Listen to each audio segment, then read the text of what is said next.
In today's video, I'm going to teach you how to auto-number text or blocks in AutoCAD. If you've ever needed to label callouts, rooms, equipment, or detail bubbles quickly, the TCOUNT command is the reliable way to auto-number your text. We'll walk through it from setup to finish so your numbering is consistent, clean, and fast. Start by creating the initial text objects you want to number.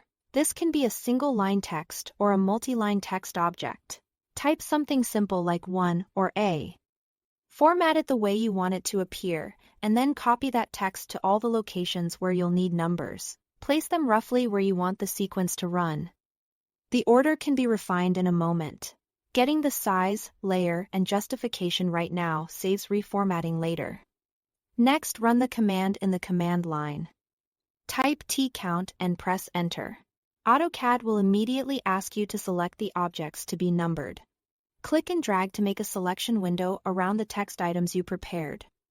Or pick them individually. Try to avoid grabbing non-text objects so your selection is clean when you are done. Press Enter to confirm your selection. Now choose how AutoCAD should sort the order. You'll see options for X, Y, or Select.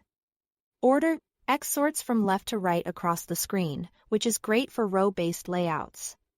Y sorts from top to bottom, perfect for column-style lists or elevations. Select Order lets you click the items one by one to define a custom sequence, which is especially handy for zigzag patterns or irregular paths. After that, you'll specify the range. Type the starting number followed by a comma and the increment. For example, 1 starts at 1 and increases by 1 each time. This makes linear lists quick to build.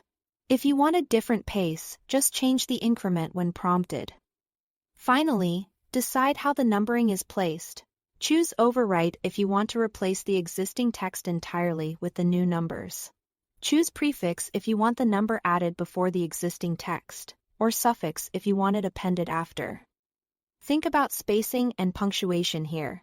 For example, if you are using a prefix like room, include a space or dash in your original text so everything reads clearly once numbered. Press Enter to confirm and AutoCAD will apply the auto numbering instantly. If the order doesn't look right, use Undo and try again with a different sort option or selection method. And that's it. Thanks for watching.